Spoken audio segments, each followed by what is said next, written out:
2026-এ দিদি ঘোড়া করবেন, আমি আপনার কথাও শুনবো না। আমরা দলের কর্মীরা আমরা আমাদের মতো চলবো। দিদির কথা আমরা 2 মাস শুনবো না। দিদি আমাদের ক্ষমা করবেন, মঞ্চে দাঁড়িয়ে বললাম, অন রেকর্ড বললাম, প্রেস আছে রেকর্ড করছেন, অন রেকর্ড বললাম। তিনি তৃণমূলের নেতা, তার দলনেত্রী মমতা বন্দ্যোপাধ্যায়। সেই মমতার কথায় আগামী 2 মাস শুনবেন না বলে সাফ জানিয়ে দিলেন বাগনানের বিধায়ক অরুণাভ সেন। বাগনানের এই নেতা যে মারের বদলে মারে বিশ্বাসী, এদিন প্রকাশ্যে তাও ঘোষণা করলেন বিধায়ক। জ্যান্ত পুঁতে দেওয়ার হুমকিও দেন বিজেপিকে। 2026-এ দিদি ঘোড়া করবেন, আমি আপনার কথাও শুনবো না। আমরা দলের কর্মীরা আমরা আমাদের মতো চলবো। দিদির কথা আমরা 2 মাস শুনবো না। দিদি আমাদের ক্ষমা করবেন, মঞ্চে দাঁড়িয়ে বললাম, অন রেকর্ড বললাম, প্রেস আছে রেকর্ড করছেন, অন রেকর্ড বললাম। কারণ আমি মায়ের বদলা মায়ের বিশ্বাসী, মারকে বদলা মার। আমি এখানকার বিজেপির নেতাদের বলছি, চুরি ছিনতাই তো দূরের কথা, জ্যান্ত এই মাটিতে কবর দেবো, মাইক ধরে বলে গেলাম। আর সিপিএম তো আজকে ড্রেস চেঞ্জ করে ভারতীয় জনতা পার্টি। আপনারা মিটিং করুন, মিছিল করুন, আমার কোনো বাধা নেই। কিন্তু বিহার ইউপি থেকে নেতা নিয়ে এসে বাংলার বুকে ষড়যন্ত্র করবেন, চক্রান্ত করবেন, আর বিহার ইউপিতে বাংলায় কথা বলার জন্য মাধ্যম হবে। যেদিন মিটিং করবেন তার পরের দিন আপনার ঘর আমি দাঁড়িয়ে করে ভেঙে দেবো। আগামী 2 মাস যে তিনি তার নিজের মতেই চলবেন, দলনেত্রীর কথা শুনবেন না, তাও আরও একবার জানিয়ে দেন তৃণমূলের এই নেতা। নাম না করে প্রধানমন্ত্রীকেও কটাক্ষ করেন অরুণাভ। আমি 2021-এ দিদি আমাদের বারণ করেছিলেন বলে আমি ছেড়ে দিয়েছিলাম। 2026-এ দিদি ঘোড়া করবেন, আমি আপনার কথাও শুনবো না।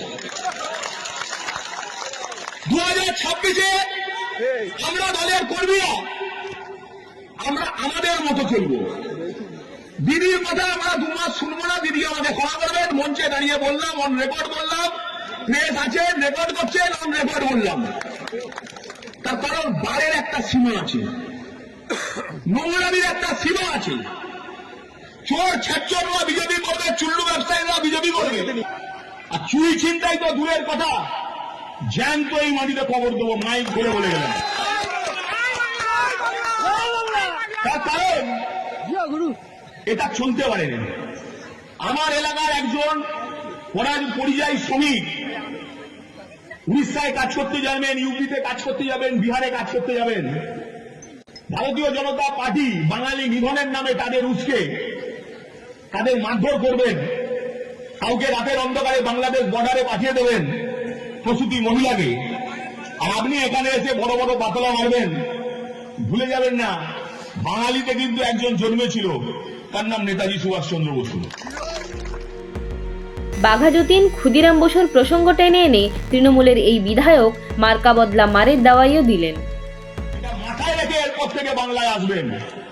এই বাংলায় কিন্তু বাঘাযতীন জন্মগ্রহণ করেছিলেন, এই বাংলায় কিন্তু ক্ষুদিরাম বসু জন্মগ্রহণ করেছিলেন। এই বাংলা আর বসে বসে মার খাবে না, মার্কা বদলা মার আগামী দিন হবে। আমরা এখানে কোন বিহারি ইউপির পরিযায়ী শ্রমিককে মারব না, তার কারণ তাদের কোনো দোষ নেই, তারা রুটি রুজির জন্য কাজ করতে এসছে। আমরা ভারতীয় জনতা পার্টির মতো চামার নয়। কিন্তু যারা উস্কে ওখানে উস্কানি দিয়ে বাঙালিকে নিধন যজ্ঞ চালাচ্ছেন, আর তাদেরকে এখানকার কিছু বিজেপির ভুইফোড় নেতা ডেকে নিয়ে আসবেন। আগে ঘরশত্রু বিভীষণকে নিকাশ করব, তারপর বাকিটা বুঝবো। নিজেরা মিছিল মিটিং করুন, ভারতীয় জনতা পার্টির ঝান্ডা লাগিয়ে, আমার কিছু বলার নেই। আপনারা করতেই পারেন, গণতান্ত্রিক দেশে আপনার অধিকার এটা করার, আমি সেই অধিকারে হস্তক্ষেপ করব না।